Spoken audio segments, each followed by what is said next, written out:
República es una forma más de contribuir a su voto informado, responsable. Es también un recordatorio de que la democracia es el sistema político en el que las soluciones de los problemas comunes se deben construir en diálogo franco y abierto, exponiendo cada cual sus ideas, escuchando con atención las de los demás, confrontando argumentos, sopesando razones y decidiendo en conciencia. Los debates en democracia son importantes, porque en democracia es importante la palabra veraz, la formulación honrada de las posiciones, la descripción fiel de las realidades, la honestidad en el discurso. Por eso, así como las ciudadanas y los ciudadanos tienen la enorme responsabilidad de escucharlos y analizar críticamente lo que dicen para tomar su decisión electoral, ustedes, señores candidatos, señoras candidatas, tienen el deber cívico de respetarlos con sus palabras, de tratarlos como iguales, como personas que merecen de ustedes una declaración de intenciones sincera, clara y seria sobre cómo ven el país y qué piensan hacer si son electos. Las campañas electorales son también escuelas de formación cívica. No lo olviden, estimables debatientes, su tono, la justicia con la que traten a sus rivales y la lealtad que muestren hacia nuestra institucionalidad democrática, sientan un modelo a seguir por parte de quienes simpatizan con ustedes, incluidos muchos niños y niñas que, aunque no voten, los estarán observando y tomándolos de ejemplo. Satisfechos en el Tribunal Supremo de Elecciones de poder abrir esta oportunidad para todas y todos, les deseo que aprovechen al máximo esta jornada de debate. Muchas gracias.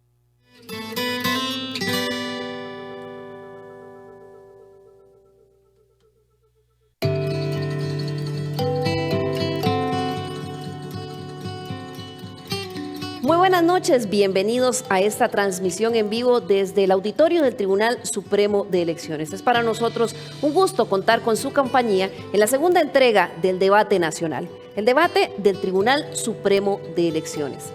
Este es un debate que le presenta a todos los electores, a las 25 personas candidatas que aspiran a la presidencia de la República. ¿Cuáles son sus propuestas y cuál es el plan de acción que le ofrecen al país? Este debate es organizado por el Instituto de Formación y Estudios en Democracia, con el apoyo de Flaxo Costa Rica y CINAR Costa Rica Medios. Usted lo puede seguir aquí con nosotros en la señal de Canal 13, pero también a través de la frecuencia 101.5 FM de Radio Nacional y además a través de las plataformas del Tribunal Supremo de Elecciones. Cada 4 años, la ciudadanía costarricense tiene en sus manos la llave de la democracia. Es esa misma que nos permite elegir a quién va a dirigir el país, quién nos va a gobernar. El contenido de este debate esperamos que sea fundamental para que usted pueda hacer el mejor uso posible de esa llave, es decir, tener una decisión de voto más informada. Como vimos ayer, ya las personas candidatas que participan en este debate de previo conocieron las reglas del mismo y las aceptaron. Pero ahora quiero invitarles a ustedes para que juntos las recordemos de nuevo. Regla número 1.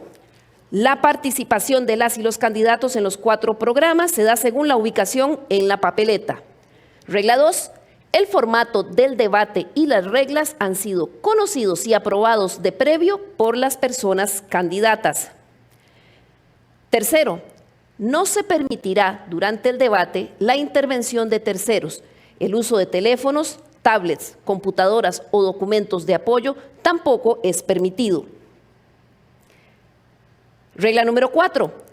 El orden de respuestas de las preguntas será según el orden de la papeleta y rotará a lo largo del programa.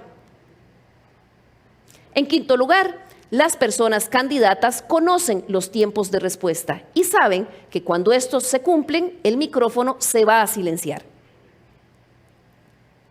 Sexto, las personas candidatas conocen que debe primar el respeto en todas sus intervenciones. Bien, y quiero recordarles que las personas candidatas a la presidencia de la República que participan en esta noche cumplen con el orden en el que aparecen en la papeleta presidencial. El día de ayer tuvimos aquí, en este mismo lugar, las primeras 6 personas que están aspirando a la silla presidencial. Si usted se perdió esa primera parte del debate, esa primera entrega, o quisiera repasar algunos de los segmentos, puede hacerlo en la página web del Tribunal Supremo de Elecciones. Y ahora quiero invitarle a que conozcamos los 6 participantes del día de hoy. Linet Saborío Chaverri, profesión abogada, socióloga y criminóloga, Partido Unidad Social Cristiana. Rodolfo Hernández Gómez, profesión médico, Partido Republicano Social Cristiano.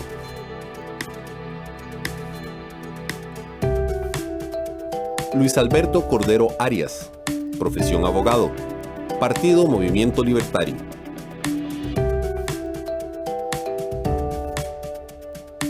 Eduardo Crucian Smith, profesión abogado, Partido Restauración Nacional.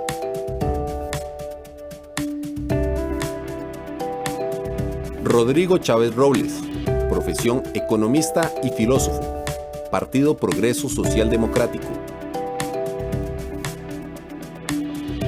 Eliezer Feinstein Mitz, profesión economista y administrador, Partido Liberal Progresista.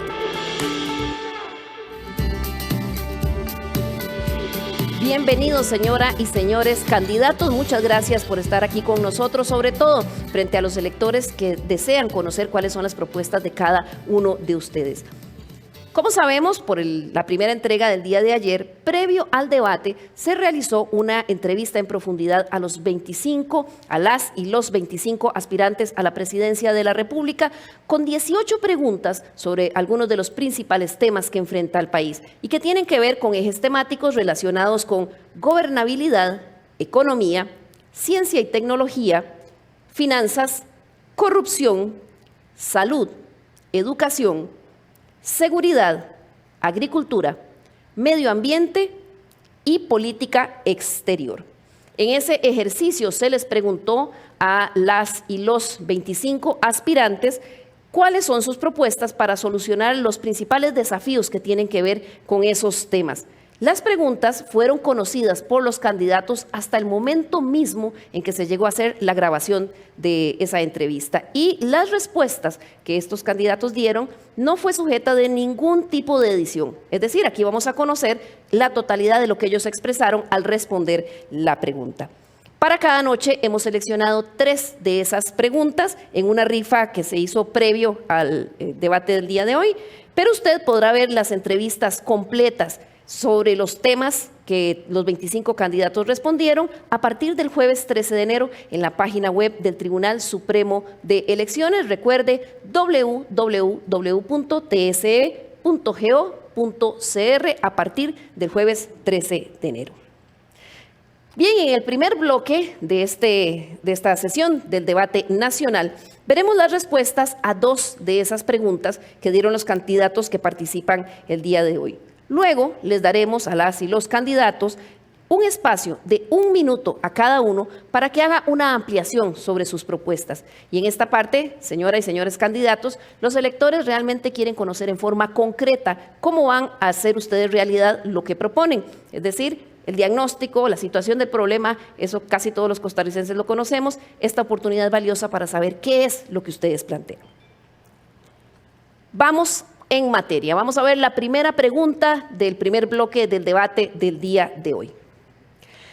La actual coyuntura ha mostrado la necesidad de contar con conectividad para todas las personas.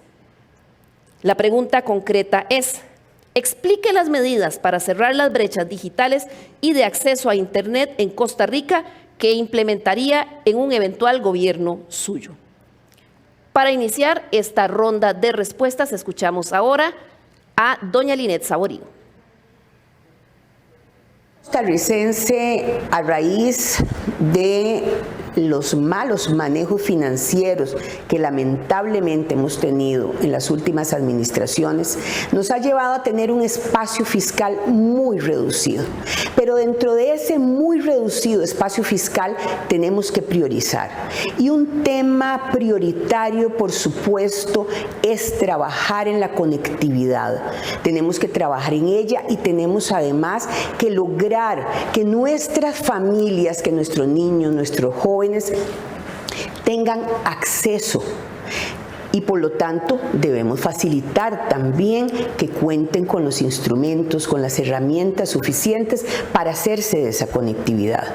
Nosotros tenemos acá además, y fue muy claro en la pandemia, cuando se toma la decisión de firmar un decreto y mandar a la mayoría de jóvenes estudiantes a la virtualidad.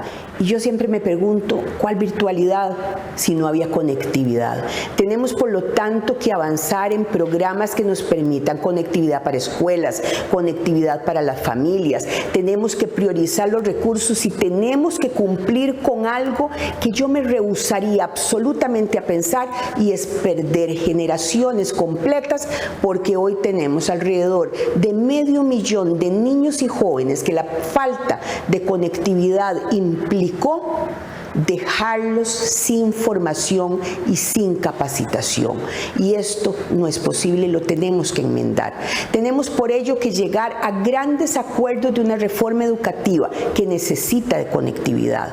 Tenemos que llegar a acuerdos con los cuerpos también de docentes, porque con ellos tenemos que hacer esa reforma. Tenemos que trabajar muy fuerte porque ya se estableció algo. El trabajo también necesita de esa conectividad. Sobre las propuestas para cerrar la brecha de acceso digital y conexión en el país, vemos ahora la respuesta del candidato don Rodolfo Hernández. Para terminar con la brecha digital se requiere voluntad política. No entiendo cómo instituciones que son instituciones públicas no pueden darse a la tarea de llevar conectividad a todo el territorio nacional, que quedó en franca evidencia en este periodo de pandemia del COVID, en donde la afectación se vio más incluso en la educación pública que en la privada, y sobre todo en las áreas más alejadas del área metropolitana. Para impulsar la conectividad estamos desarrollando una ley que se llama Ley de Arraigo. Es una ley que declara de interés nacional la no migración de los ciudadanos. Entonces esa ley, que es para sectorizar, regionalizar las áreas de menor desarrollo, necesitan el apoyo efectivo de las instituciones públicas y privadas, de las universidades, del INA, del ICE y de todas las cableras, porque para poder llevar desarrollo a algunas áreas se requiere conectividad, seguridad, buenas vías de comunicación y buena salud. Escuchamos ahora la respuesta del candidato Eduardo Cruzan. Hace poco más de 10 años los costarricenses fuimos a un ejercicio de democracia directa para ver si ratificábamos o no el Tratado de Libre Comercio con los Estados Unidos. Y se dijeron 1000 cosas, que nos iban a caer encima todas las pestes por una parte, y por otra que íbamos a tener todas las riquezas, como aquella famosa canción de que no envidiáramos los goces de Europa y las riquezas que en ella se encierra, decía esa letra. Lo que tenemos que hacer es nuevamente lo mismo, romper esos paradigmas que nos tienen atados. ¿Cómo es posible que el Instituto Costarricense de Electricidad tenga, y lo voy a decir en esos mismos términos, secuestrado el espectro electromagnético que nos permitiría utilizar la red 5G, que para cuando podamos utilizarla habrá unas 6 y 7, y nosotros siempre vamos a seguir andando poniendo los bueyes detrás de la carreta? Hay que echar a andar esa tecnología, hay que abrir esas licitaciones, hay que colocar antenas en todas partes del país para que esa tecnología llegue. Y con esa capacidad que tiene de absorber 1 millón de conexiones por cada kilómetro cuadrado, la tecnología va a estar accesible a todos los costarricenses. Es un asunto de acceso a un internet de calidad que se sostenga y que se democratice, y que de paso esas compañías ofrezcan equipo, computadoras, en fin, todo tipo de conectividad. Eso es lo que el país necesita y está en nuestras manos lograrlo. El ICE tiene que ponerse nuevamente, como lo hizo desde su fundación, al servicio de los costarricenses y no acaparar cosas que no le corresponde hacer, porque su función es servirse a todos, no servirse a sí mismos. Y eso es lo que está pasando con el Instituto Costarricense de Electricidad, por proteger su propia autonomía. Esa no es su autonomía, la autonomía es la que defiende el interés de todos los costarricenses, no de un grupo de costarricenses nada más. Don Luis Alberto, mil disculpas por una imprecisión mía, anuncié erróneamente. Escuchábamos anteriormente la respuesta de don Luis Alberto Cordero. Ahora sí, escuchamos la respuesta que dio el candidato Eduardo Cruzan. Gran parte de la falta de conectividad en el país obedece a la falta de liderazgo. Porque teniendo la institucionalidad, teniendo el marco legal y teniendo los recursos en Fonatel, no es admisible que el país no esté conectado en su totalidad. Entonces la primera medida que tomaría es impartir la orden a MISFIT para que proceda con la conectividad. Recuperaría la banda G5 de inmediato, iniciaría los trámites para que el Estado recupere el espectro G5, que es un bien demanial y que pertenece a todos los costarricenses. Y por otro lado, seguiría impulsando la fibra óptica en todo el territorio nacional, ir avanzando, y las otras tecnologías imperantes en el momento para llevar conectividad a todos los rincones del territorio nacional. Porque Fonatel tiene los recursos necesarios para llevarlo a cabo, y MISIT tiene el marco legal, la institucionalidad. Entonces daría la orden específico al ministro de turno para que trabaje en la dirección, y le daría un plazo determinado para que tengamos conectado a todo el territorio nacional, tal como lo hizo el ICE en su momento con la electrificación. Escuchamos a continuación la respuesta del candidato Rodrigo Chávez. Mire, primero que todo déjeme manifestar un dolor profundo por la incompetencia del Estado costarricense, que no ha cumplido la promesa de llevar conectividad a todos los rincones y a todas las personas del país. Nosotros lo vamos a hacer, pero lo vamos a hacer de una manera inteligente. Ahí andan muchos diciendo, vamos a llevar fibra óptica a todas las esquinas del país. Eso es carísimo, eso vale $600 millones. Hay tecnologías que nosotros hemos estudiado en mi equipo de conectividad con enjambres satelitales. ¿Qué es un enjambre satelital? Son satélites de hasta 2 kilos que se lanzan al espacio en un enjambre como que fuera de abejas. Zin, zin, zin, zin. Y eso puede llevar de manera baratísima conectividad a todo el país. De hecho, SpaceLink, que es una compañía de Elon Musk, Starlink, perdón, que es una subsidiaria de SpaceX, que es una compañía de Elon Musk, ya está dándole servicios a las áreas más remotas de Chile de alta conectividad vía satélite. No vamos a permitir que sigan haciendo licitaciones absurdas con tecnología que no es la de punta y que nos cuesta muchísimo. Y vamos a llevar conectividad a través de esas tecnologías nuevas y modernas a todo el país. Vamos a tener más dinero para darle acceso a los aparatos inteligentes que necesitan los niños y niñas de recursos limitados para conectarse y la gente de las áreas remotas, y nos va a sobrar plata. Hay que estudiar las cosas, no hacer cosas a lo loco. Bien, para cerrar esta ronda, escuchamos ahora cuáles medidas plantea el candidato Eli Feinsack para cerrar la brecha digital y conexión y de conectividad en el país.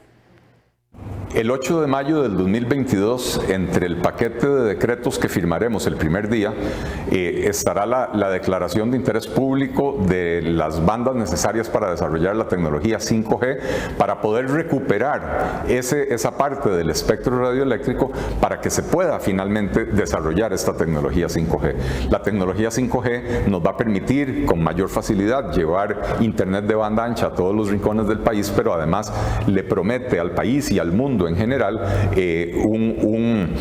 un sinfín de nuevas posibilidades de negocios, de tecnologías que se pueden desarrollar a partir de esta tecnología.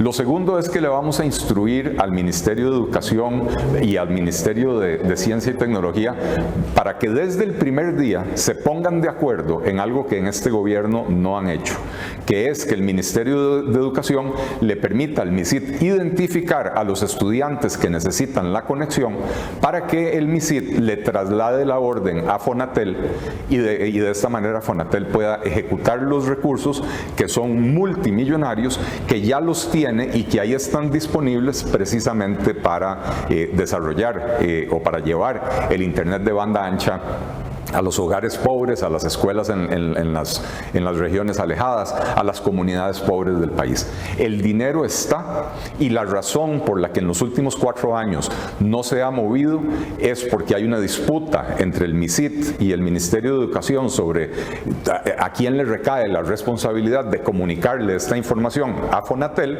y el presidente de la República se ha mantenido ausente como que si el problema no fuera de su gobierno. Eso se acaba en nuestro gobierno. La primera orden que van a recibir ambos jerarcas va a ser: pónganse de acuerdo y trasladen la información para que Fonatel pueda ejecutar esos recursos y llevarle internet a todos los rincones del país. Bien, ya hemos escuchado lo que proponen estas 6 personas candidatas a la presidencia de la República que participan esta noche para cerrar las brechas de conectividad en el país. En el siguiente segmento, cada uno de ellas y ellos tendrán 1 minuto para que le amplíen a los costarricenses la forma muy concreta en que realizarán o llevarán a cabo sus propuestas. En esta ronda inicia el candidato Rodolfo Hernández. Muchísimas gracias. Debo insistir que el problema en Costa Rica son las crisis de ideas y la crisis de voluntad política, que es lo que ha llevado al retraso del desarrollo de este país. El dinero está, ya lo hemos mencionado, ya ustedes saben dónde está, y puede haber más si la conducción de los recursos públicos se llevara con honorabilidad, sin desperdicios, sin fugas y sin robos. Yo les voy a hablar con hechos y no tanto con palabras. Rodolfo Hernández desarrolló el primer expediente electrónico en el Hospital Nacional de Niños, el primer expediente electrónico en la Caja Costarricense, desarrolló la conectividad, y eso se puede hacer con voluntad, con tratos público-privados y sobre todo con el deseo de ayudar a todos los estudiantes. Don Rodolfo, continúa ahora con el uso de la palabra el candidato Luis Alberto Cordero. Muchas gracias. Aprovecho 5 segundos para felicitar al Tribunal Supremo de Elecciones, al Instituto de Formación y Estudios Democráticos por esta iniciativa, y a la institucionalidad costarricense por saldar una deuda con la mujer costarricense al nombrar a la señora magistrada Eugenia Zamora como presidenta de este órgano. A ver, la discusión sobre las decisiones en este país se posterga todo el tiempo, y coincido con la señora panelista y los señores panelistas que nos encontramos esta noche porque todos vamos a estar afirmando que ha faltado mucha voluntad política y especialmente en esta última administración. La decisión de colocar los fondos de Fonatel a donde tienen que estar se toma muy simplemente, pero fundamentalmente me interesa destacar que la conectividad se puede lograr y se va a lograr muy pronto, pero hay que ir fundamentalmente a trasladarse a la generación de activos intangibles para el crecimiento económico, que es otra expresión del uso de las tecnologías de punta. Muchas gracias, don Luis Alberto. Ha concluido su tiempo. Continúa ahora con el uso de la palabra don Eduardo Krushan. Así como el ICE llevó conexión eléctrica a 1.700.000 hogares, yo estaré nombrando un ministro de Ciencia y Tecnología que tendrá la responsabilidad de llevar 1.700.000 conexiones a todos los hogares de todas las familias costarricenses. Y le daré un plazo para que cumpla con ese objetivo. Porque existe el marco legal, existe el recurso, existe el órgano rector y no existe ninguna razón para que todas las familias costarricenses y todos los hogares costarricenses estén sin conexión, sobre todo en la periferia de Costa Rica, que es donde existe la mayor brecha. Muchas gracias, don Eduardo. Continúa ahora en su minuto para ampliación el candidato Rodrigo Chávez. Muy buenas noches, muchas gracias. En el video que ustedes vieron hablé de la tecnología para hacerlo.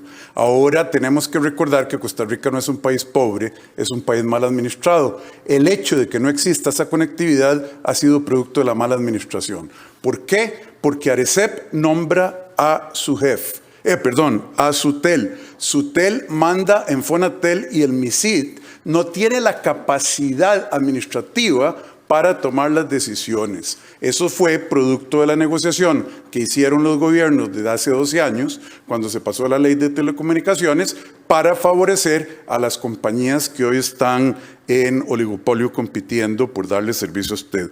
Segundo, hay que ponerle el cascabel al gato. Ningún gobierno ha tenido la valentía para recuperar las frecuencias entre 2.700 y 3.700 megahertz, 3.500, y darla a servicio público. El ICE no quiere, se necesita un presidente que sepa gobernar. Gracias. Muchas gracias. Escuchamos ahora en un minuto la ampliación en la respuesta del candidato Eli Feinsack. Muchas gracias. A diferencia de los demás candidatos, yo en mi intervención pregrabada fui bastante específico en las medidas que hay que tomar desde el primer día para recuperar la banda 5G, para poder llevar esta tecnología a todos los rincones del país y para girar las instrucciones para que desde la parte política, el Ministerio de Educación y el Ministerio de Ciencia y Tecnología giren las instrucciones de política pública que Fonatel necesita para desarrollar estas redes. Falta voluntad política, ciertamente. Vamos a involucrar al capital privado mediante las alianzas público-privadas en la solución de los problemas, pero además un asunto técnico. Vamos a crear un intranet del Ministerio de Educación para que los colegios se conecten al intranet del ministerio en vez de tener a 5.000 escuelas y colegios a lo largo y ancho del país conectados directamente a internet con todas las vulnerabilidades de seguridad que eso representaría. Muchas gracias. Y para finalizar esta ronda de ampliación a la primera pregunta, escuchamos ahora a la candidata doña Linet Saborío. Muchas gracias, Liliana. Un saludo muy especial y el agradecimiento al Tribunal Supremo de Elecciones. Igual muy buenas noches a las personas que acá nos acompañan y a quienes nos están viendo desde sus hogares. Hemos puesto como un norte muy claro de desarrollo para el país poner a producir a Costa Rica. Si nosotros queremos poner a producir a Costa Rica, necesariamente tenemos, primero, dimensionemos que el Internet es hoy un derecho que además se entrelaza con otros. Tenemos que llevarlo, por lo tanto, como un segundo punto a la educación, como un tercer punto a las empresas, como un cuarto punto necesitamos las empresas públicas y también las instituciones absolutamente articuladas, con un norte muy claro. Tenemos además, en quinto lugar, que llevarlo a todas las regiones del país, buscando la igualdad, colocando al ser humano al centro de nuestras agendas. Bien, muchísimas gracias, señora y señores candidatos. Procedemos ahora a conocer cuál es la segunda pregunta en este primer segmento del debate nacional. Y esta tiene que ver con un tema que preocupa a las y los costarricenses, especialmente por los escándalos de corrupción que hemos conocido. En medio de un proceso de consolidación fiscal y de revelación de escándalos de corrupción, ¿cómo se propone aumentar la obra pública en materia de infraestructura vial y transportes? Además, ¿con qué recursos plantea llevar a cabo esa labor? Para iniciar esta ronda de respuestas, escuchamos qué contestó a esa entrevista en profundidad el candidato don Luis Alberto Cordero. Mire, otra cosa de las que aquí se satanizan, yo no sé por qué los costarricenses nos hemos vuelto un poquito perezosos para pensar. De verdad que se los digo con franqueza, perezosos para pensar. La concesión de obra pública existe desde hace mucho tiempo. Lo que hay que hacer es tratar de atraer inversión extranjera para construir nuestras carreteras, para hacerse cargo del mantenimiento de nuestras carreteras. Eso no excluye a las empresas nacionales, por supuesto. Perdón, carreteras, todo tipo de infraestructura. Pensé en carreteras primero. Qué tirada. Me traicionó pensar en MECO y Hernán Solís como constructoras fundamentalmente de carreteras. Todo tipo de infraestructura pública para que suplan las carencias del efectivo, del circulante en la hacienda pública, para que pongan su plata, hagan esas obras y mediante el cobro de un canon, como si fuera una tarifa por la cual tienen que recuperar su dinero, construyan obra pública. ¿Y saben qué? Hace mucha falta esa figura de construcción, de concesión de obra pública en toda la infraestructura educativa. Porque el Ministerio de Educación en su ineficiencia tiene engavetados cientos de miles de millones de colones que tendrían que estar en pupitres, escuelas, techos, caminos, todas las necesidades de la educación nacional. Ese es uno de los problemas de nuestra educación, la falta de una infraestructura que es la que nuestros niños y jóvenes necesitan tener para poder empezar a aprender. Escuchamos ahora la respuesta que dio el candidato Eduardo Cruzan. La obra pública es un dinamizador de la economía y no se puede detener. Ciertamente el país no cuenta con los recursos para seguir adelante con obra pública, pero no la podemos detener. De ahí que lo haría a través de 3 medios. Número 1, a través de la concesión de obra pública, a través de las alianzas público-privadas, a través de los fideicomisos. El edificio de la Asamblea Legislativa se construyó a través de un fideicomiso bancario y demostró que esa figura es sumamente exitosa.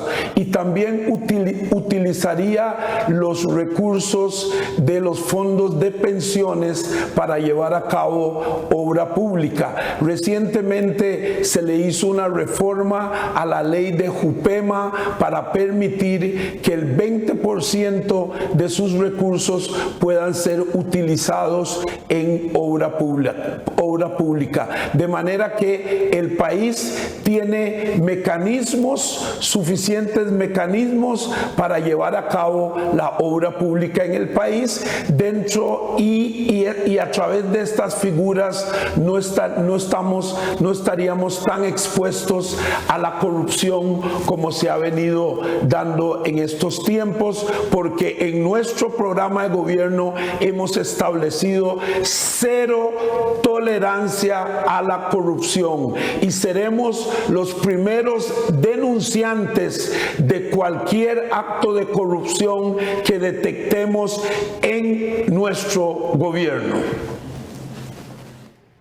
Sobre cómo aumentaría la obra pública en infraestructura vial y con qué recursos, escuchamos ahora la respuesta que dio el candidato Rodrigo Chávez. Mire, para ilustrar la urgencia de aumentar la inversión en infraestructura pública, déjeme decir nada más que Costa Rica tiene un déficit de infraestructura de 100,000 millones de dólares. ¿Por qué? Porque los últimos 8 gobiernos han gastado en lo que no tenían que gastar, como el plan escudo, contrate más empleados públicos, págale a todos los empleados públicos más, y no han invertido en infraestructura. De hecho, este año vamos a invertir menos del 1% del Producto Interno Bruto en infraestructura, que es menos que la depreciación de la infraestructura existente. ¿Cómo vamos a cerrar el hueco? Primero, tenemos que reasignar del gasto público por lo menos 2 puntos porcentuales del PIB de cosas que no nos sirven, como pagar intereses, pagar ciertos pluses, pagar pensiones de lujo, exenciones fiscales excesivas a grupos de interés, y mover eso a infraestructura. Número 1. Número 2, tenemos que atraer capital privado de otros países a invertir en infraestructura en Costa Rica, y el capital costarricense también, en mejores asociaciones público-privadas, pero que no tengan corrupción, que no estén amañadas a favor del inversionista. A mí me encanta que Costa Rica tenga un puerto más moderno en Moín, pero fíjense cómo negociaron esa concesión al punto de que tenemos las tarifas más altas portuarias de toda la región, y nadie hizo nada para poner límites al crecimiento de esos costos que están afectando a los productores. Negociar APPs con el interés de la ciudadanía en mente y hacerlo bien. Eso lo vamos a hacer. Conocemos ahora las propuestas que sobre en materia de infraestructura vial y transportes dio el candidato Eliezer Feinsack.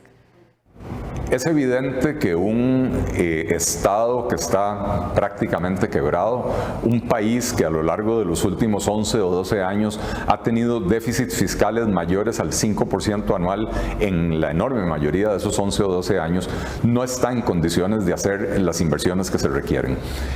Nosotros planteamos recurrir a la figura de la alianza público-privada de una manera agresiva para poder desarrollar obra pública, y también como una estrategia para combatir la corrupción en la adjudicación de este tipo de obra.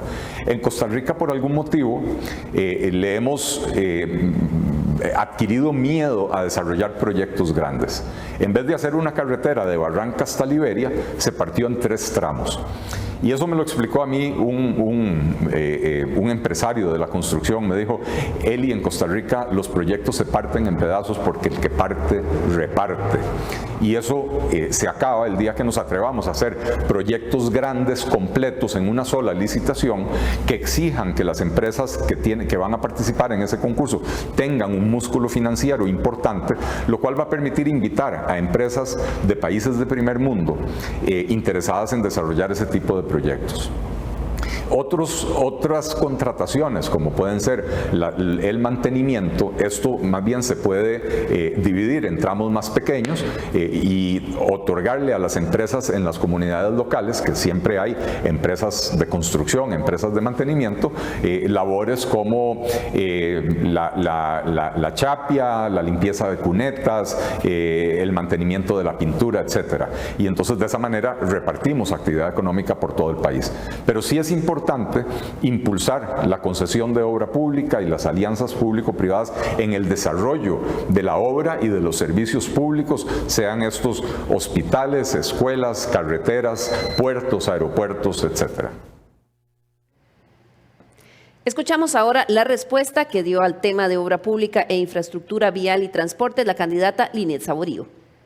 Bueno, yo creo que acá hay escenarios que, si bien tienen una gran relación, tienen también su diferencia. Por un lado tenemos uno, que es la obra pública, que tenemos que realizarla, que tiene que ser una obra pública lógicamente dentro de un proceso, dentro de una serie de actos procedimentales que se van realizando y que tienen que ser transparentes. Eso, por supuesto, es necesario, y para eso lo que tenemos que hacer es, por un lado, cumplir con el ordenamiento jurídico jurídico, y por otro también hacer ciertas variaciones, como por ejemplo el que pueda ampliarse constantemente las obras y el costo de estas en un porcentaje tal que esto resulta absolutamente inconveniente, porque entonces se arranca con una obra de 30 millones, por poner simplemente un ejemplo, y luego se cambia en el camino señalando que por imprevisto nos lleva una obra a más de 40 millones de dólares, por ejemplo. Este es un tema que hay que cambiarlo porque tiene que haber un control.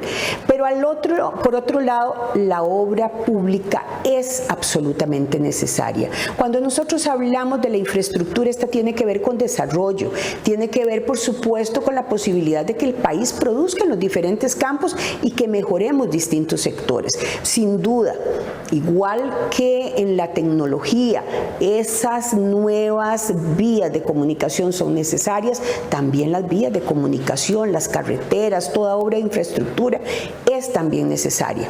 No podemos permitir, por supuesto, y ahí tenemos que evitar que hayan hechos de corrupción, con auditorías que sean mucho más independientes, con la posibilidad de accesar y dar seguimiento, y para eso la tecnología puede transparentar los procesos. ¿Cómo tenemos que hacerlo también? Mediante alianzas público-privadas. Tenemos que buscar ahí los recursos que el Estado no tiene. Bien, cerramos ahora la ronda de respuestas en la segunda pregunta de esta noche con el planteamiento del candidato Rodolfo Hernández. No porque no se genere dinero, no porque no haya dinero en Costa Rica, porque se genera bastante. El gran problema es que la corrupción se ha enraizado y se ha infiltrado en todas las instituciones públicas y también en algunas de las empresas privadas. Ahí es donde está la raíz de este mal. En un país que administra bien sus recursos hay plata. En un país donde no se roba hay dineros.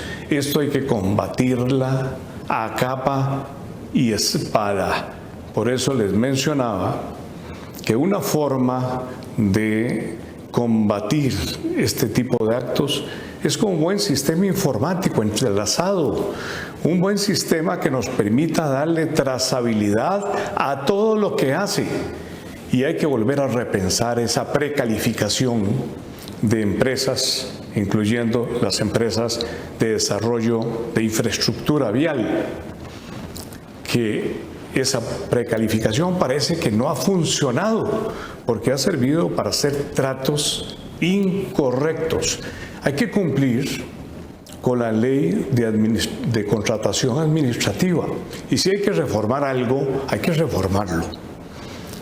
Pero hay que responder a lo que está contemplado en la ley y en el reglamento de la contratación administrativa, que deben ser abiertas, transparentes y deben estar sujetas a la libre concurrencia. Muy bien, señora y señores candidatos, como hemos explicado, cada persona tendrá ahora un minuto en el cual podrán explicar a la ciudadanía la forma en que lograrán poner en marcha una acción tan compleja y necesaria como el desarrollo de la obra pública en medio de un momento tan complicado por los temas fiscales. Empezamos esta ronda de ampliación con el planteamiento del candidato Eduardo Cruzan. A lo que dijimos en la grabación, vamos a agregar que no iniciaremos ninguna obra sin estar debidamente concluida toda la preinversión, para no elevar los costos de las obras y además que se hagan en los tiempos establecidos.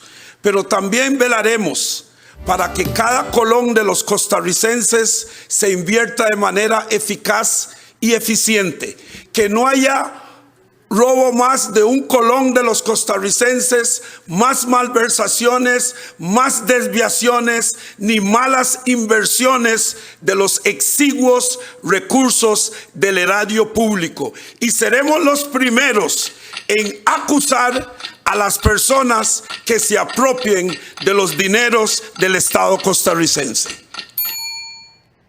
Bien, estamos en el minuto del cómo. ¿Cómo hará posible lo que propone? Y es el turno ahora de escuchar el minuto de ampliación de don Rodrigo Chávez.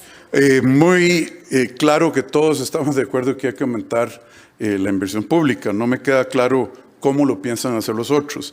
Yo sí digo, 2% del PIB a información, 2% del presupuesto a construcción de obra pública.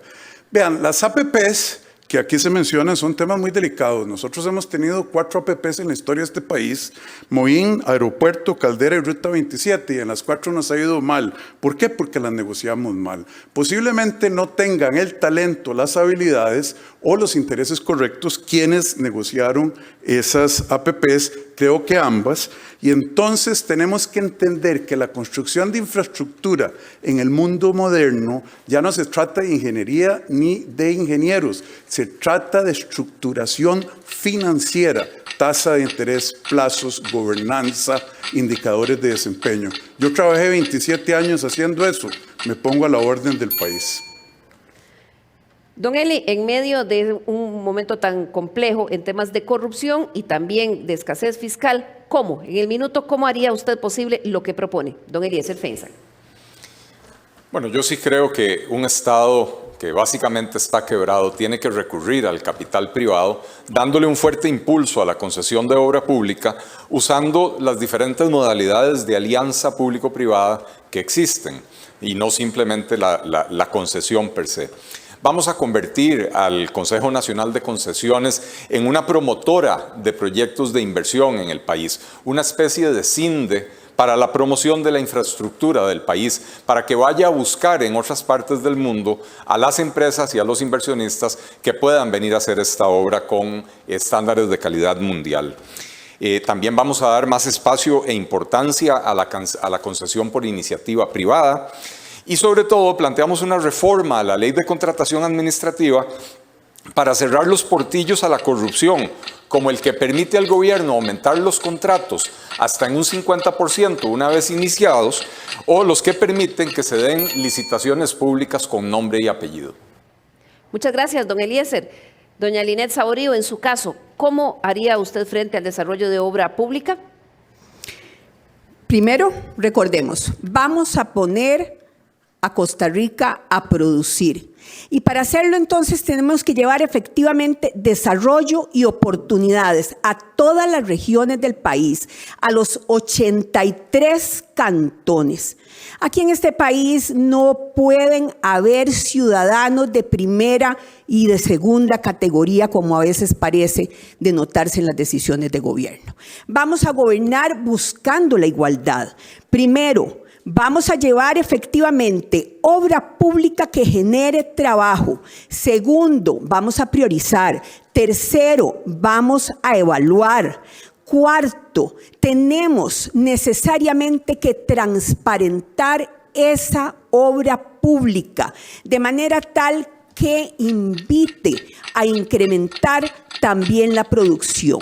Vamos a encontrar en la infraestructura una forma de llevar igualdad y desarrollo al país.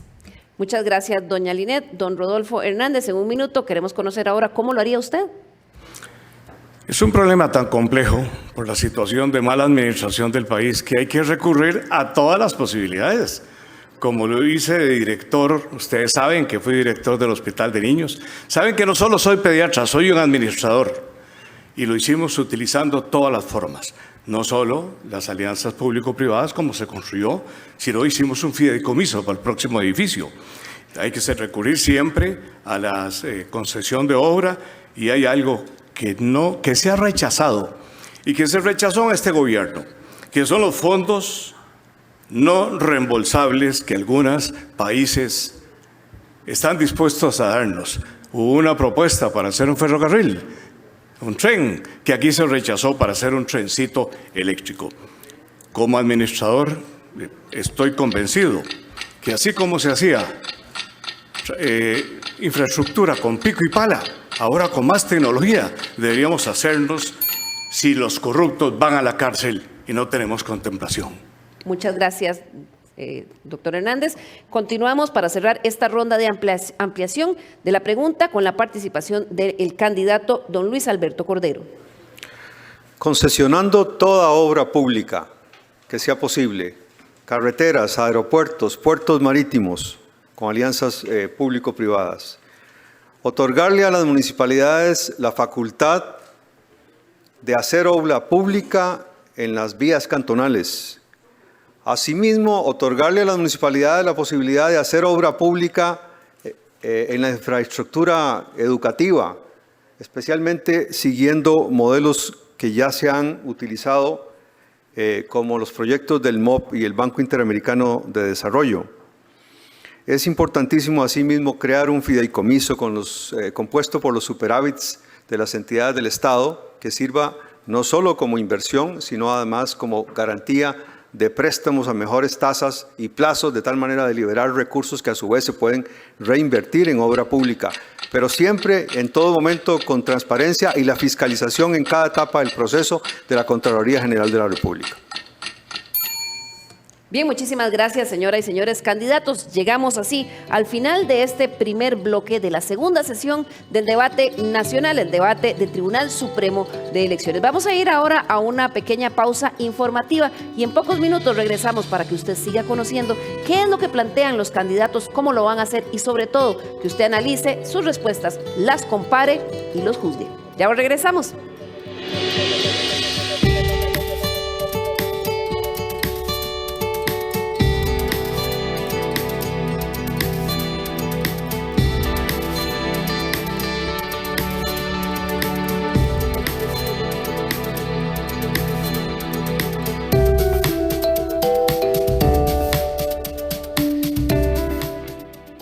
Esta noche, Marta y sus colegas cenan juntos. Hablan mucho sobre sus dolores de cuerpo y concluyen que Marta necesita un nuevo colchón. A la mañana siguiente, Marta despierta y revisa su celular, encontrando mucha publicidad de colchones en sus redes sociales. ¿Le ha pasado lo mismo que a Marta? No es coincidencia. Al igual que la mayoría, Marta escucha música, mira películas, hace transacciones bancarias y comparte fotos. Aunque parezca privado, todas estas acciones construyen nuestra huella digital. Información sobre dónde vivimos, qué lugares frecuentamos, cuáles son nuestros gustos y necesidades. Eso puede ocasionar que Marta ahorre o más bien gaste mucho dinero en un nuevo colchón. Pero ¿qué pasa si utilizan nuestra información para otra cosa? Las plataformas filtran nuestros datos para presentarnos la información que más nos interese y se ajuste a nuestras preferencias personales. Por eso es tan entretenido. El riesgo es que fácilmente caemos en las llamadas cámaras de eco, espacios en los que recibimos un solo tipo de información y no necesariamente verdadera, lo cual evita que nos cuestionemos ideas o perspectivas propias o diferentes a las nuestras. Esto tiene graves consecuencias, desde la manipulación y desinformación masiva en procesos electorales hasta campañas de odio, fraudes y estafas. Por esto, es importante que desafiemos la gran calculadora de datos en la que vivimos. Tendremos que cuestionar lo que compartimos y nos comparten, aprender técnicas para identificar noticias falsas y desinformaciones, así como cuidar los datos que revelamos. No será fácil. Al igual que Marta, nos gusta tirarnos en el colchón nuevo a revisar nuestras redes sociales sin pensar demasiado, pero en cuanto menos cuestionemos, más estaremos regalando nuestro tiempo, decisiones y dinero a diversas fuentes que manipulan nuestras realidades. Más allá de la pantalla de nuestros dispositivos, somos personas de carne y hueso. Recordemos siempre la humanidad detrás de cada una de nuestras interacciones digitales. Seamos parte de una ciudadanía digital responsable. Conozca más en www.ifedvirtual.tse.go.cr. Aquí tengo la llave del portón, la llave de la casa y tengo la mejor llave de todas, la llave del voto. En Costa Rica entre todos decidimos. Por eso cuando votamos construimos democracia. Aquí cada voto cuenta y al gobierno llegarán las personas que elijamos. En estas elecciones votemos, porque somos un país donde libremente podemos participar en las grandes decisiones. El voto es la llave democrática para abrir nuevas oportunidades. Este 6 de febrero estará en sus manos. El Tribunal Supremo de Elecciones se lo garantiza. Soy de Costa Rica, un país donde mi opinión cuenta. donde tenemos la posibilidad de elegir en democracia. El país donde todos tenemos la libertad de pensar diferente y elegir a nuestros gobernantes. El voto es la democracia en nuestras manos. El voto es nuestra fuerza, es nuestra voz para decidir juntos y en paz. El voto es la llave democrática para abrir nuevas oportunidades. Este 6 de febrero estará en sus manos. El Tribunal Supremo de Elecciones se lo garantiza.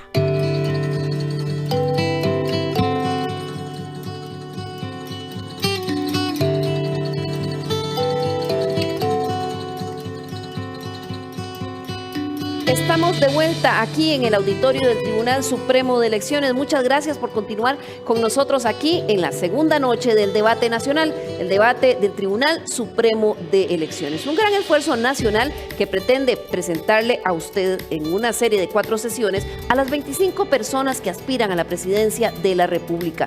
Además, conocer qué es lo que plantean para resolver los principales problemas de nuestro país y cómo lo van a hacer. Sin duda, este es un ejercicio que le permitirá a usted escucharlos, comparar sus respuestas y también utilizarlo como un insumo para un voto informado. Este debate es organizado por el Instituto de Formación y Estudios en Democracia con la colaboración de Flaxo Costa Rica y CINART Costa Rica Medios. Usted nos puede seguir a través de la señal de Canal 13, pero también a través de la radio en la frecuencia 101.5 FM de Radio Nacional y también en digital en todas las plataformas del Tribunal Supremo de Elecciones.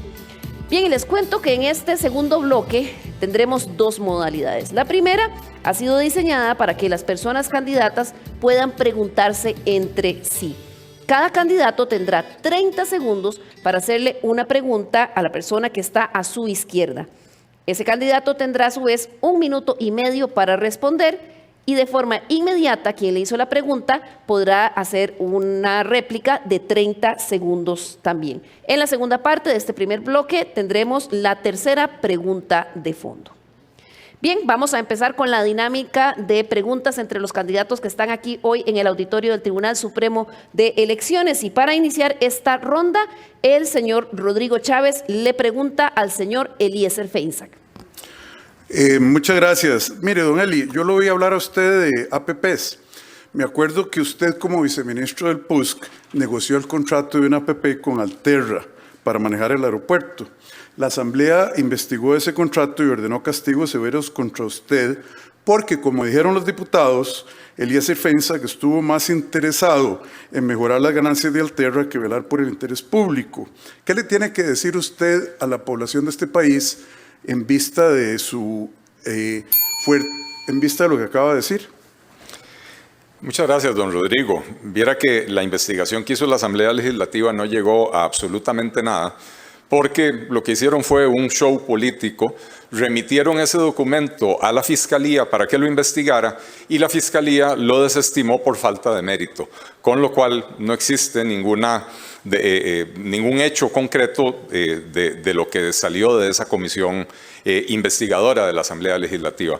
Por otra parte, don Rodrigo, cuando yo fui viceministro, me tocó ejecutar a lo largo de un poco más de año y medio, que fue el periodo que tuve para hacerlo, ese contrato, que sí es una alianza público-privada que ha sido exitosa para el país, que ha permitido desarrollar el aeropuerto.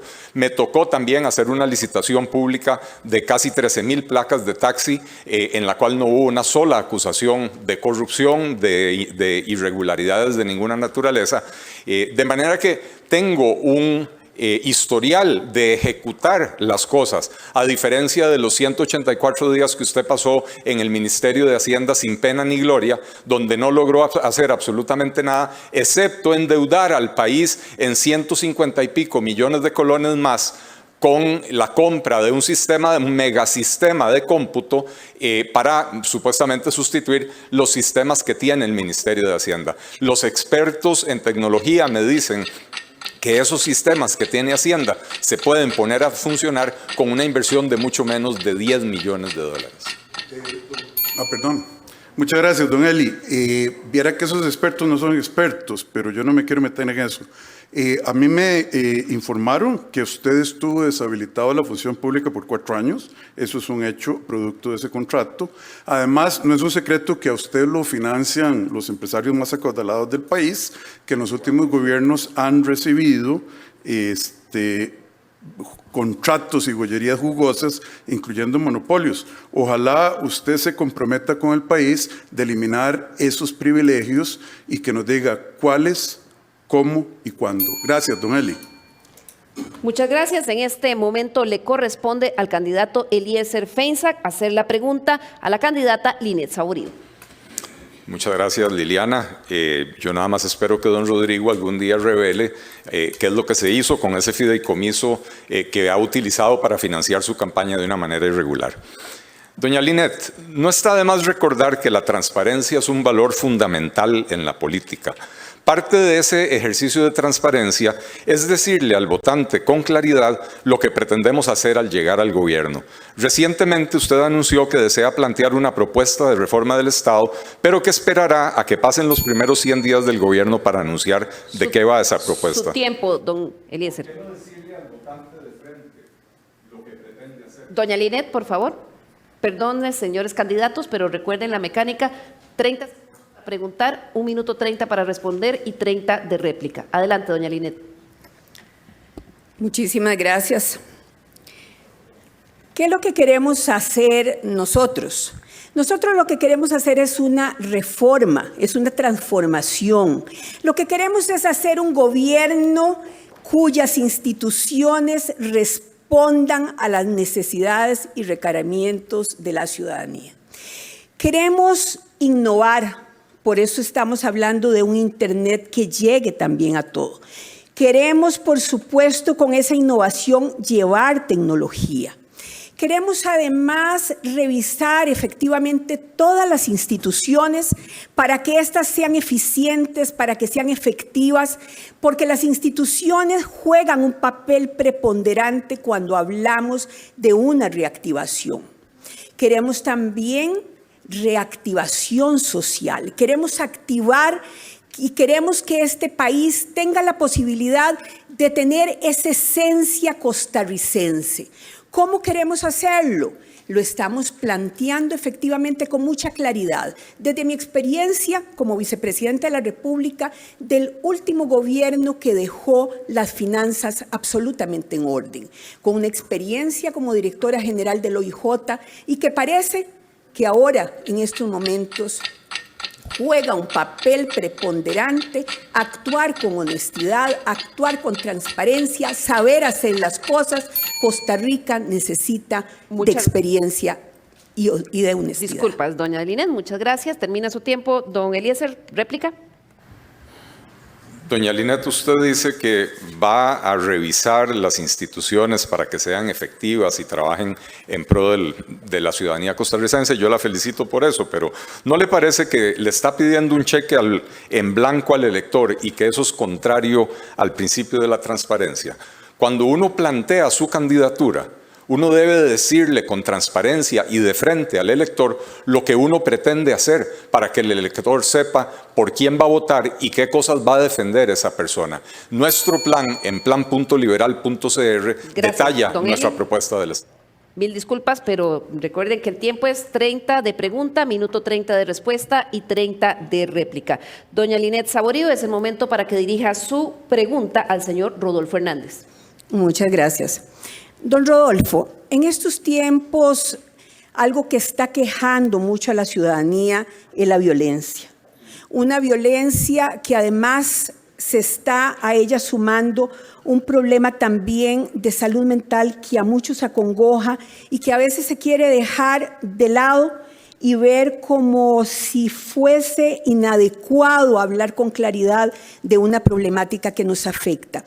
¿Qué cree usted de esto, don Rodolfo? ¿Cómo podríamos sumar esfuerzos para buscar una salida, una solución?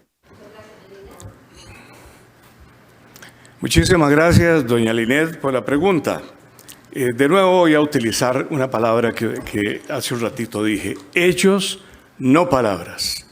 Costa Rica debe saber que este servidor fue el que pegó el grito al cielo desde el año 2000, cuando la violencia en Costa Rica empezó a aumentar. Usted lo sabe. Yo era el director del Hospital Nacional de Niños cuando detecté en el año 2001 el aumento de violencia en Costa Rica. Para el 2011 había aumentado tanto los casos que le pedí a un gobierno anterior, a dos gobiernos anteriores, uno del PAC y uno de Liberación, que declararan de interés nacional la lucha contra la violencia en todos sus sentidos y no se pudo lograr.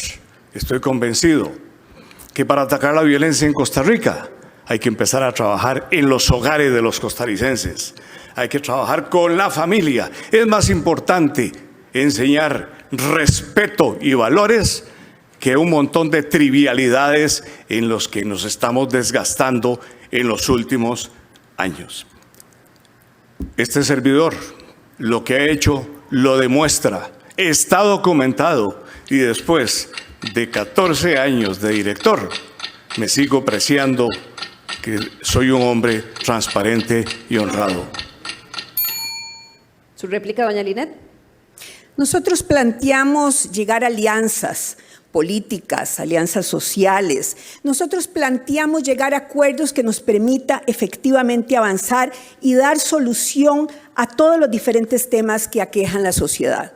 Igual que don Rodolfo, he tenido experiencia en esa lucha contra la violencia, una violencia que golpea a nuestra juventud, que golpea a nuestras mujeres, que hace que Costa Rica sufra terriblemente, y en esto tenemos que hacer un esfuerzo muy grande, muy preciso, y tenemos que buscar la unidad del país. Muchas gracias, doña Linet. Le corresponde el turno ahora de preguntar al candidato Rodolfo Hernández y dirige su pregunta al candidato Luis Alberto Cordero. Yo vengo aquí con una posición muy clara y aquí no vengo yo a pelear con la gente, yo vengo a que presentemos ideas. Mi pregunta para don Luis, ya que él pertenece al Partido Libertario que por mucho tiempo ha pregonado la privatización, ¿qué piensa don Luis con el cierre de instituciones y qué piensa de la Caja Costarricense de Seguro Social? Bueno, en el movimiento libertario tradicional existen diferentes posiciones. Este movimiento libertario renovado, un nuevo movimiento libertario que hoy represento, tiene no las mismas, en todos los casos, no las mismas posiciones. Sobre las privatizaciones, esa es una pregunta amplia y ambigua, doctor Hernández, y me temo que usted tendría que precisarla. Pero me interesa mucho la mención que usted hace de la Caja Costarricense del Seguro Social, porque esa es una institución que los costarricenses estamos obligados a defender. La Caja ha protegido nuestra salud desde su fundación, se ha encargado de protegernos en esta pandemia, que es un hecho inédito en todo el mundo, por eso es una pandemia, y ahora hay que ocuparse de la salud financiera de la Caja, precisamente para que recobre esa fortaleza. En ese sentido es muy importante realmente que acompañemos a la Caja en ese proceso de renovar sus finanzas, por ejemplo, con una propuesta racional de reincorporación a la formalidad de 500,000 de trabajadores informales y los patronos que también adeudan cuotas. Tratar de establecer un procedimiento de condonar intereses y multas y a lo mejor una condonación total del principal. La Sala Constitucional en un voto que aún no se conoce no dice que no se puede, pero lo cierto es que sí se puede si se intenta hacer. Muchas gracias. Don Luis Alberto, ¿réplica? Me alegra mucho, don Luis, saber que voy a contar con un aliado en la defensa de la Caja Costarricense de Seguro Social con ustedes. A mí me duele ver los ataques que se le hacen a la Caja Costarricense. Me duele una declaración que dio uno de los diputados, don Melvin, en donde dijo en la Caja me trataron de asesinar, me trataron de hacer daño. Eso no puedo aceptarlo, eso no es de recibo. Y les mando un abrazo solidario a los 60,000 héroes que luchan todos los días por la salud. Muchas gracias. Seguimos en esta ronda. En este momento es el turno para que don Luis Alberto Cordero dirija su consulta al candidato Eduardo Cruzan. Don Eduardo, usted es diputado de la Asamblea Legislativa en este momento y fue presidente de ese poder en este periodo que está por concluir.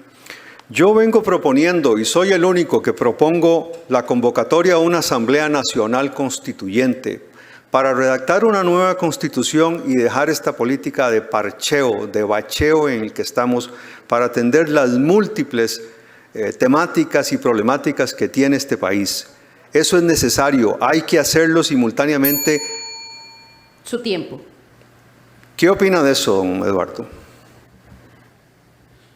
Bueno, en primer lugar, me parece que usted incluya en su programa de gobierno el convocar a una constituyente no es de recibo, porque de acuerdo con la Constitución política le corresponde única y exclusivamente a la Asamblea Legislativa hacer una convocatoria a una Asamblea Constituyente mediante una votación calificada de 2/3 partes, o sea, el 38 votos de diputados y diputadas, de forma tal que un candidato lo proponga sin contar con el apoyo de 38 diputados y diputadas, no tiene ninguna viabilidad.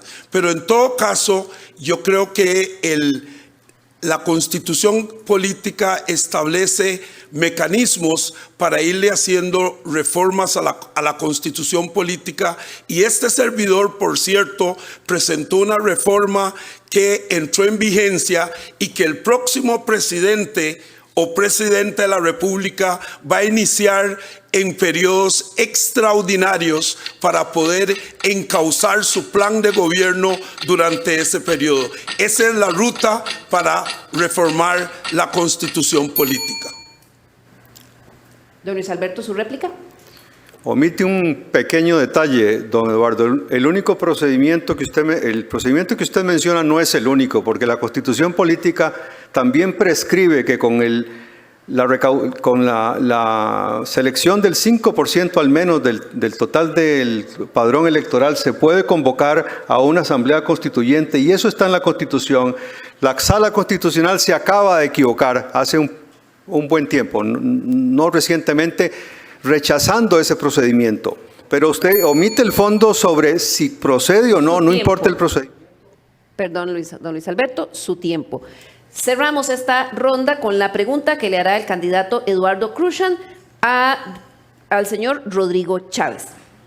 Don Rodrigo, siendo usted ministro del actual gobierno PAC, mantuvo una posición inflexible con respecto a la aplicación de la regla fiscal que generó su salida del gobierno PAC. ¿Mantiene usted la misma posición que la regla fiscal debe aplicarse a todo? Don Rodrigo. Muchísimas gracias, don Eduardo. Nada más una corrección. Usted se acordará que yo salí del gobierno porque me echaron. Y me echaron porque yo le dije al presidente en una carta pública: señor presidente, no permita que el trueque que hicieron Liberación Nacional, el PUSC y el PAC de sacar a las municipalidades de la regla fiscal nos afecte en cientos de millones de dólares al año. Lamentablemente Dios me hizo profeta y no mentiroso. A esta altura, desde entonces, nos ha costado una cantidad de millones de dólares en los cientos de millones de dólares, producto que nos rebajaron la calificación de la deuda. Y eso fue porque el PAC les dijo a los diputados de la Unidad y de Liberación, que votaron y firmaron una carta, 42 de ellos, al presidente para convocar la ley de sacar a las municipalidades. Ese es el trato. ¿Sabe qué, don Eduardo? Lo más triste es lo que hicieron esos alcaldes con la plata. Construirle puentes a narcotraficantes, diamante, subirse los sueldos, aumentar los gastos en salarios. Yo estoy muy orgulloso de haber dado un paso al frente con valentía, mandándole una carta como ministro desde un hospital al presidente de la República diciéndole, haga lo correcto, porque si no nos va a salir carísimo, y desafortunadamente así fue. Muchas gracias. Don Eduardo, su réplica. Yo estoy de acuerdo en la aplicación de la regla fiscal para contener el gasto corriente, pero la regla fiscal es un instrumento que viene entorpeciendo la inversión en temas muy sensibles como la educación, como las becas, como el combate a la pobreza, como mayor inversión e impulso a las exportaciones, como llevar a cabo la última encuesta nacional. Bien, muchísimas gracias, señora y señores candidatos, por su comprensión con las reglas de tiempo de este segmento. Vamos a pasar ahora a la segunda parte de este bloque con la tercera pregunta de fondo que fue parte de la entrevista realizada a las 25 personas candidatas y que tiene que ver con un tema de preocupación nacional, la fuga de dineros a paraísos fiscales.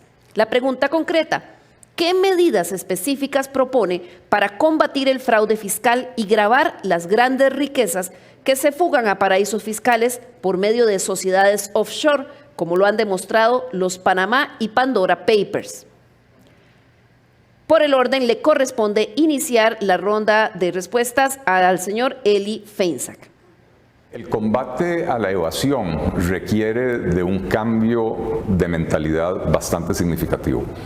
Tradicionalmente se ha considerado que el tema de la evasión se combate con acción de tipo policial. Y lo cierto y lamentable es que hecha la ley, hecha la trampa. Una vez que está hecha la ley, las personas que pueden darse el lujo de contratar asesores fiscales de toda naturaleza, legales, contables, encuentran la forma de evadir o de eludir. Entre más complicado es un sistema tributario, más fácil es evadir. Y por lo tanto nosotros lo que estamos proponiendo es una simplificación tributaria, donde al eliminar 90 impuestos, liberamos a una cantidad significativa de funcionarios que están en la administración de esos 90 impuestos para trasladarlos a la administración y a la fiscalización de los impuestos que más recursos le dejan al Estado, como por ejemplo el impuesto de la renta o el IVA. Con eso, al tener más personal, aumentamos la probabilidad de detectar la actividad evasora, aumentamos la probabilidad o más bien le aumentamos el riesgo al evasor, y eso tiende a disminuir la actividad evasora. Pero además, la simplificación tributaria, al no tener 110 impuestos, le facilita a la administración tributaria fiscalizar los impuestos que sí tiene, y entonces puede concentrar mejor los recursos en esa actividad para tratar de evitar esta actividad evasora. Ciertamente en Costa Rica hay legislación muy potente, se han creado condiciones para la administración tributaria con la creación de la factura electrónica, con la creación del IVA que le da trazabilidad a las transacciones económicas, pero hace falta simplificar el sistema tributario para facilitar al obligado tributario el cumplimiento y al administrador tributario la fiscalización del cumplimiento. ¿Qué propone para combatir el fraude fiscal? Escuchamos ahora la respuesta que dio la candidata Linet Saborido. Nosotros tenemos que avanzar para comenzar en Hacienda Digital. Este es un proyecto que se impulsó, es un proyecto al cual se ha sumado una suma aproximada de 150 millones de dólares que pondría todas las diferentes bases y programas que tiene el Ministerio de Hacienda a trabajar en armonía, siendo que al día de hoy lamentablemente eso no se da. Existen alrededor de 30 diferentes programas que se desarrollan en el campo sin posibilidad ni siquiera de tener realmente conexión y de hablarse entre sí. Yo creo que eso resulta un punto fundamental. Pero me parece que además de esto nosotros tenemos que dar el músculo suficiente para que haya una verdadera recaudación de impuestos también.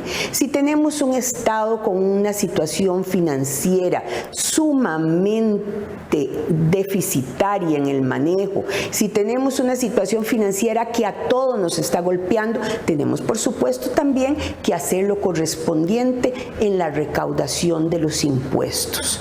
Por supuesto, considerando siempre que tenemos que poner un país a producir y que esto no se trata de acosar, lo que se trata es de lograr que las finanzas del Estado se nutran adecuadamente y evitar la evasión que mucho se está presentando. Y que además cuando esta se da, tenemos una situación perversa que se va presentando, porque entonces los dineros que están saliendo están dejando en desventaja el país, porque esto tendría que ser una mayor inversión a nivel nacional. Yo creo que tenemos que comenzar a ver la conexión que se tiene en los diferentes quehaceres económicos, sociales y de las instituciones para lograr un beneficio país.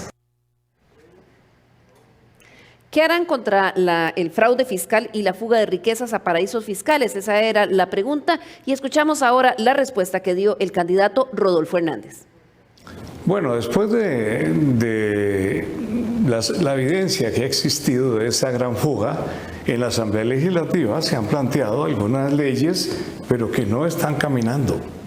De nuevo, se necesita la voluntad política para hacerlo y una buena negociación con las diferentes bancadas para modificar la legislación que permita tasar el salario global.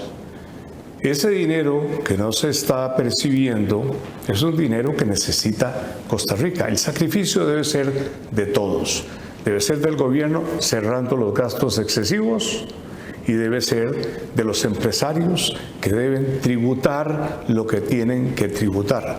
Entonces hay que establecer también medidas para atacar la evasión. La evasión representa casi el 8% del Producto Interno Bruto.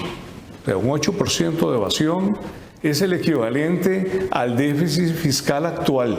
Si no lo combatimos con buenos sistemas de trazabilidad, eso significa sistemas informáticos integrados en todo el área de Costa Rica, pública y privada, fronteras y costas, aeropuertos y puertos, va a ser muy difícil combatir esta gran evasión de impuestos.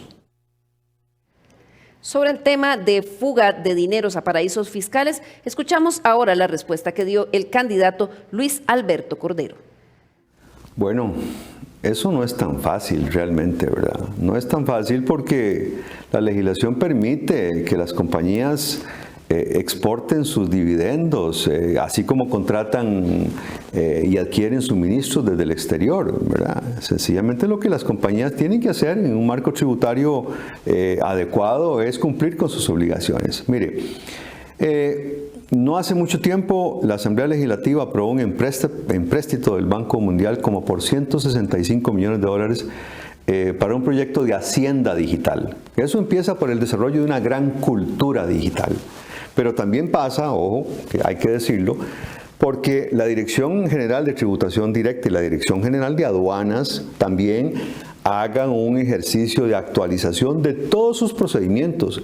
Esa enorme cantidad de dinero, $165 millones, que tienen que gastarse en unos 3 o 4 años y que ya la ejecución va atrasada, a pesar de que tiene una excelente funcionaria ahí a cargo, doña Alicia Avendaño, tiene que realmente ser capaz de detectar todas aquellas fisuras, todos aquellos resquicios por los cuales los contribuyentes pueden zafarse. Eso requiere mucha voluntad, también requiere mucha tecnología y especialmente la decisión de echar a andar estas cosas. Y de parte de los empresarios, responsabilidad fiscal, pero también responsabilidad fiscal de los contribuyentes, aún los pequeños. ese reto también tiene que ver con la equidad y tiene que ver también con la probidad. Así que nos corresponde a todos hacer lo propio para que la tributación directa cobre los impuestos que existen.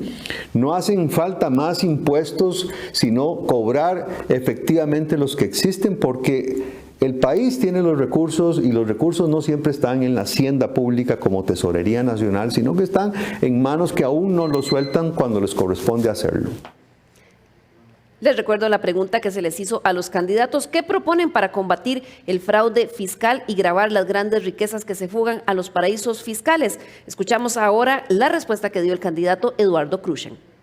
Propondría una legislación fuerte para aquellas personas costarricenses que oculten bienes, oculten riquezas en los paraísos fiscales, que una vez que se detecten, una legislación penal fuerte en esa dirección.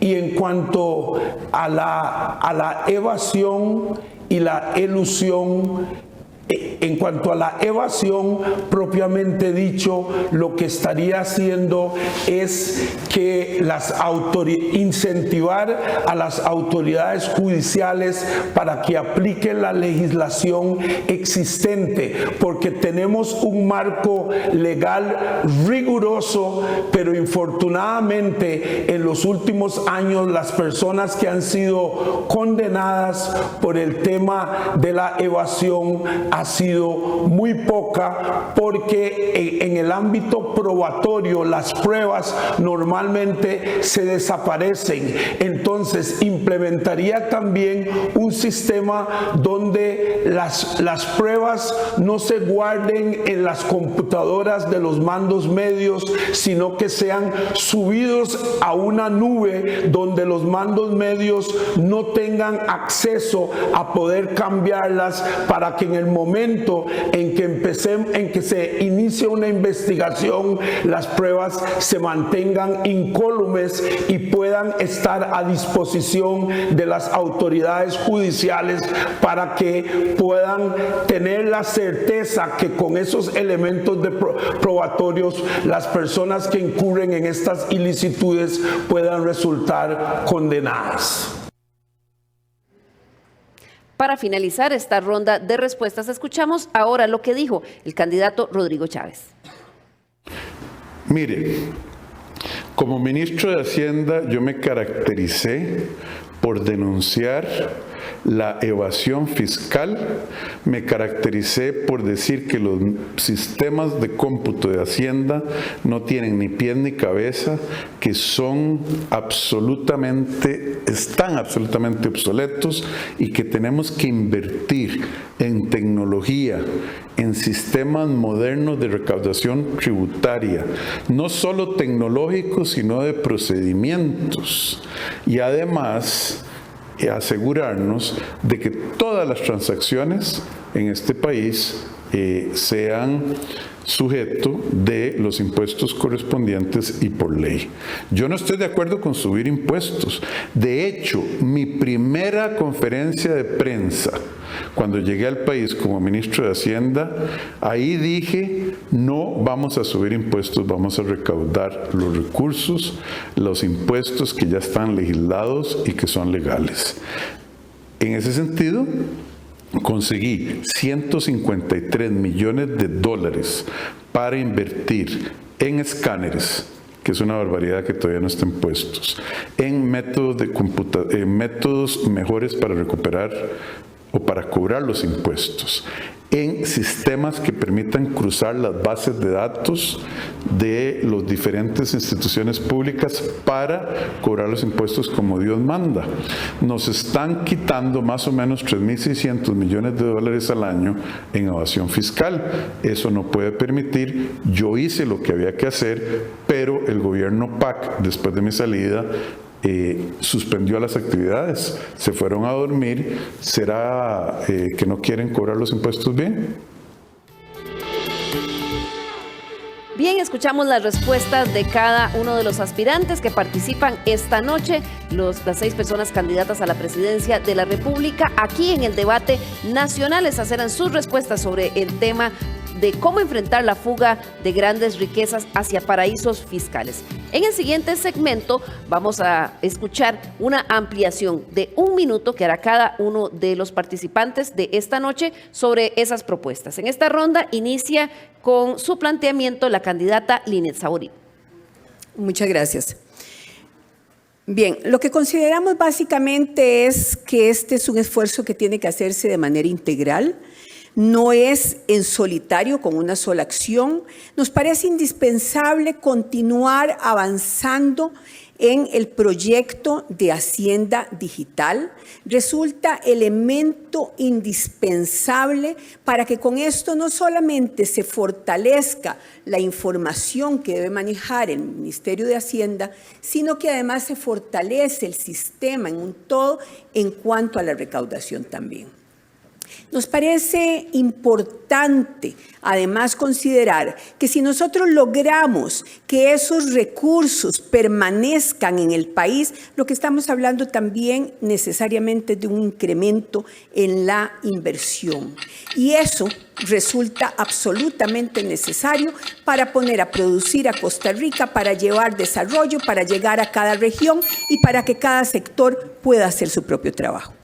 Muchas gracias, doña Linet. Estamos en este segmento de ampliación, lo que he llamado el minuto del cómo. ¿Cómo van a hacer realidad las propuestas que están planteando? Escuchamos ahora la ampliación del candidato Rodolfo Hernández. El Partido Republicano, azul, amarillo y rojo, es el partido de la justicia social, y todo lo que no es justo y no se hace en forma correcta es injusto.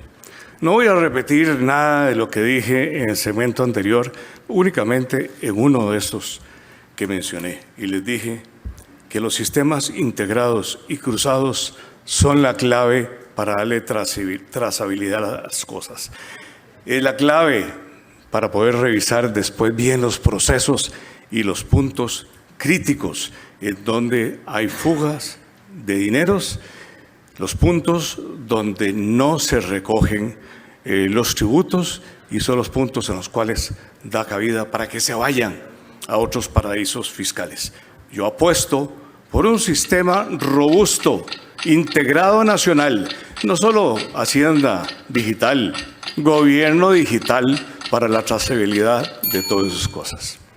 Muchas gracias, don Rodolfo. Escuchamos ahora el minuto de ampliación en el que nos dirá cómo hará realidad las propuestas que explicó en la primera parte el candidato don Luis Alberto Cordero. Coincido igualmente con doña Linet a propósito del impulso al proyecto de Hacienda Digital, no solo porque ya estamos comprometidos con un empréstito de 165 millones de dólares, que desafortunadamente tiene un recurso de inconstitucionalidad presentado ante la Sala Cuarta, desde luego, que no está resuelto y está atrasando la ejecución de ese proyecto, porque además refleja alineamiento organizacional, transformación digital y gestión del cambio, que es un modelo importante.